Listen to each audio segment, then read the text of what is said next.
తెలంగాణ రాష్ట్ర పండగ బోనాలను ఘనంగా నిర్వహించేందుకు ఏర్పాట్లు చేస్తోంది ప్రభుత్వం. జూన్ 26 నుంచి బోనాల జాతర ప్రారంభమవుతోంది. బోనాల పండగ ఏర్పాట్లకు 20 కోట్ల రూపాయల ఫండ్స్ రిలీజ్ చేసింది సర్కార్. జూబ్లీహిల్స్ లోని MCHRDలో ఆషాఢ మాస బోనాల జాతర ఏర్పాట్లపై దేవాదాయ శాఖ మంత్రి కొండా సురేఖ అధ్యక్షతన ఉన్నతాధికారులతో రివ్యూ మీటింగ్ నిర్వహించారు. ఈ సమీక్షా సమావేశంలో హైదరాబాద్ ఇన్ఛార్జ్ మంత్రి పొన్నం ప్రభాకర్, ఎంపీ అనిల్ కుమార్ యాదవ్, హైదరాబాద్ మేయర్ గద్వాల్ విజయలక్ష్మి, అధికారులు, పోలీసులు పాల్గొన్నారు. అధికారులు ఏర్పాట్లు చేయాలని ఆదేశించారు మంత్రులు.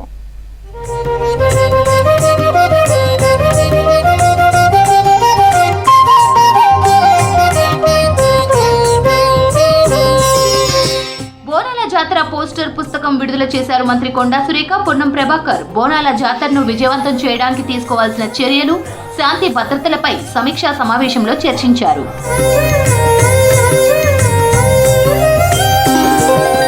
గోల్కొండలో ఈ నెల 26వ తేదీన అమ్మవారికి నిర్వహించే మొదటి పూజతో సిటీలో బోనాల ఉత్సవాలు ప్రారంభమవుతాయి. గోల్కొండ జగదాంబిక మహంకాళి అమ్మవారి బోనాల జాతర 29వ తారీఖున నిర్వహించనున్నారు. తర్వాత బల్కంపేట ఎల్లమ్మ కళ్యాణం జూలై 1వ తేదీన జరుగుతోంది. మరో 2 వారాలకు సికింద్రాబాద్ ఉజ్జయిని మహంకాళి అమ్మవారి బోనాలు జూలై 13న నిర్వహిస్తారు. మరో వారానికి ఓల్డ్ సిటీలోని సింహవాహిని మహంకాళి అమ్మవారి లాల్ దర్వాజా బోనాలు జూలై 20న జరగనుంది. బోనాల జాతరలకు అధిక సంఖ్యలో భక్తులు రానుండటంతో భారీ ఏర్పాట్లు చేస్తోంది రాష్ట్ర ప్రభుత్వం.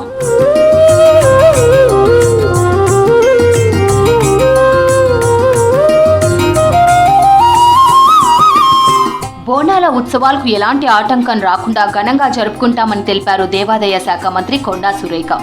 అన్ని శాఖలు బాధ్యతలు నిర్వహించాలని సూచించారు. బోనాలకు 20 కోట్ల రూపాయలను విడుదల చేసిందన్నారు. మంచినీరు, అంబులెన్స్లు, medical stalls, mobile toilets, sanitation సక్రమంగా ఉండేలా చూడాలని అధికారులను ఆదేశించారు మంత్రి సురేఖ. బందోబస్తు పకడ్బందీగా అమలు చేయాలని పోలీసులకు సూచించారు. లాస్ట్ టైం ఇదే ప్లేస్లో మనం ఆ కార్యక్రమాన్ని నిర్వహించుకున్నాము. చాలా పెద్ద ఎత్తున బోనాలను కూడా ఎటువంటి ఇబ్బంది లేకుండా కూడా మనం జరుపుకున్నాము. సేమ్ అదే పద్ధతిలో ఈసారి కూడా మరి కార్యక్రమాలను ముందుకు తీసుకుపోవాల్సిన అవసరం ఉంది. మరి లాస్ట్ టైం 20 crores మనకి ఇచ్చారు. 15 అంతకు ముందు ఇస్తే మనకు లాస్ట్ టైం 20 ఇచ్చారు. ఈసారి మేము 30 crores రాస్తే సీఎం గారు మరి 20 crores ఇచ్చారు. మళ్ళీ దాన్ని కొంత ఎక్కువ కావాలని అడగాల్సిన అవసరం ఉంది. గేట్స్ దగ్గర కొంత తొక్కేసలాట, తోపులాట లాంటివి జరిగినాయి.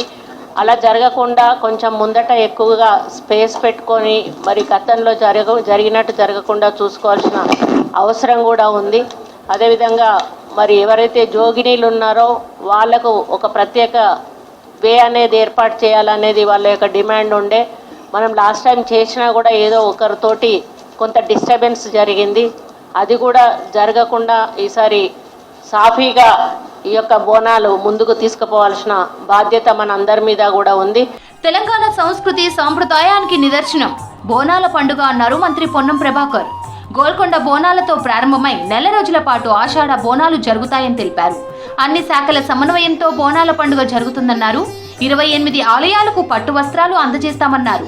అమ్మవారి ఆశీర్వాదంతో ఎలాంటి ఇబ్బందులు రాకుండా బోనాలు జరగాలని కోరుకున్నామని తెలిపారు మంత్రి పొన్నం ప్రభాకర్.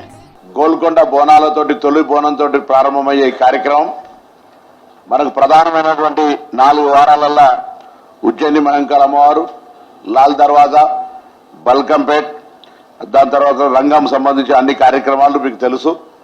అంబారి మీద ఊరేగింపు, దాని తర్వాత పలహారాల బండి, ఇట్లా రకరకాల కార్యక్రమాలన్నీ కొనసాగుతాయి. రెవెన్యూ పరంగా కానీ ఎండోమెంట్ కోఆర్డినేషన్ తోటి ముందుగా కార్యక్రమాన్ని వెంటనే plan of action, endowment and revenue ఇద్దరు కలిపి మిగతా వారి సహకారం తీసుకొని ఆ యొక్క కార్యక్రమం చేయాలని సందర్భంగా కోరుతా ఉన్నాం. అదేవిధంగా నేను ఇక్కడికి వచ్చిన ప్రతి ఉద్యోగి ఇది ఒక అమ్మవారి ఆశీర్వచనం కొరకు దొరుకుతున్నటువంటి అవకాశంగా భావించి బోనాల్లో సేవ చేసేటువంటి అవకాశం, బాధ్యత అనుకోకుండా ఇది డ్యూటీ అనేటువంటి మైండ్ కాకుండా ఒకటి సేవ చేస్తున్నాం అనేటువంటి ఒక ఫీలింగ్ గా సర్వీస్ చేసినట్టయితే తప్పకుండా మరి దీనికి సంబంధించినటువంటి ఒక కార్యక్రమం బాగా శుభంగా జరుగుతుంది. బోనాల పండుగలో ఎలాంటి ఘటనలు జరగకుండా చర్యలు తీసుకుంటామన్నారు డీజీపీ జితేందర్. గత ఏడాది బోనాల పండుగలో చాలా కంప్లైంట్స్ వచ్చాయని వాటిని దృష్టిలో పెట్టుకుని భద్రతా చర్యలు చేపడతామన్నారు. అన్ని శాఖల అధికారులతో వాట్సాప్ గ్రూప్ క్రియేట్ చేసి ఎప్పటికప్పుడు కోఆర్డినేషన్ చేసుకుంటామన్నారు. భక్తులకు ఎలాంటి ఇబ్బందులు తలెత్తకుండా చూసుకుంటామన్నారు DGP Jitender. As per the arrangements, we'll have the control room at ICCC. Sir, మొన్న కూడా మిస్ వరల్డ్ కాంటెస్ట్లో కూడా అక్కడ పెట్టాము, చాలా యూస్ఫుల్గా అయింది. సో ఆల్ డిపార్ట్మెంట్స్ ఆల్సో అక్కడ ఉంటారు. So it will be a very useful centre for control room, sir. We have this Bonalu, Golconda Bonalu starting from 26, sir.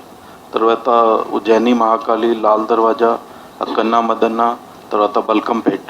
Mostly this major Bonalu bandobast are in city, sir. So we'll all take care, sir.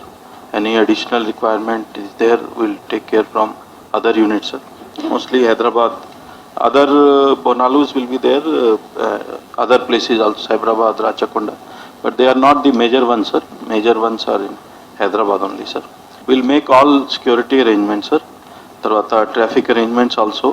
Wherever necessary, traffic advisory kuda istam, sir. So because like Mahakali temple gani, old city gani, mana every year we give the traffic advisory. బోనాల్లో ఎలాంటి ఆటంకాలు రాకుండా చర్యలు తీసుకుంటామన్నారు Hyderabad CP CV Anand. గోల్కొండకు లక్షల మంది భక్తులు వస్తారని అన్ని శాఖలతో సమన్వయం చేసుకుంటామన్నారు. జాతరలలో క్రైమ్ రేట్ పెరుగుతోందని, దొంగతనాలు, పిక్ పాకెటింగ్, ఆకతాయిల అల్లర్లు ఎక్కువగా జరుగుతున్నాయని తెలిపారు. మఫ్టీలో ఎక్కువ మంది పోలీసులు షీ టీమ్స్ ను పెడతామన్నారు. గత సంవత్సరం నుండి మేము డీజేస్ బ్యాన్ చేశాం, సార్. సో ఈ బోనాలు ప్రొసెషన్స్ లో డీజేస్ ఎక్కువ వాడుతుంటారు. So this time will be implementing no DJ rule strictly. అన్ని శ్రీరామనవమిలో ఇంప్లిమెంట్ చేశాము, హనుమాన్ జయంతిలో కూడా ఇంప్లిమెంట్ చేశాము, ఇప్పుడు కూడా చేయదలుచుకున్నాము. బ్యాండ్స్ ఇవన్నీ అలౌడ్, అవన్నీ మేము లోకల్ లెవెల్లో మాట్లాడుకుంటాం. సీసీటీవీస్ కూడా తగిన రీతిలో అన్ని రిపేర్ చేయించి పెట్టుకుంటాం. ప్లస్ ICCC నుండి మానిటరింగ్ చేసే విధంగా ఇప్పుడు చర్యలు తీసుకుంటున్నారు, సార్. మా రొటీన్ పోలీస్ బందోబస్తు పరంగా పికెట్స్ ఇవన్నీ కూడా వేసుకొని కన్నాత్ కట్టడం ఇవన్నీ కూడా చర్యలు మేము R&B సాయంతో చేసి ఈ బోనాలు బందోబస్తు అంత ప్రశాంతంగా జరిగే విధంగా చర్యలు తీసుకుంటాం. సెక్రటేరియట్ లో మొహరం పండుగ ఏర్పాట్లపై హైదరాబాద్ ఇన్ఛార్జ్ మంత్రి పొన్నం ప్రభాకర్ అధికారులతో సమీక్ష నిర్వహించారు. అన్ని ఏర్పాట్లు చేయాలని అధికారులను ఆదేశించారు మంత్రి పొన్నం ప్రభాకర్.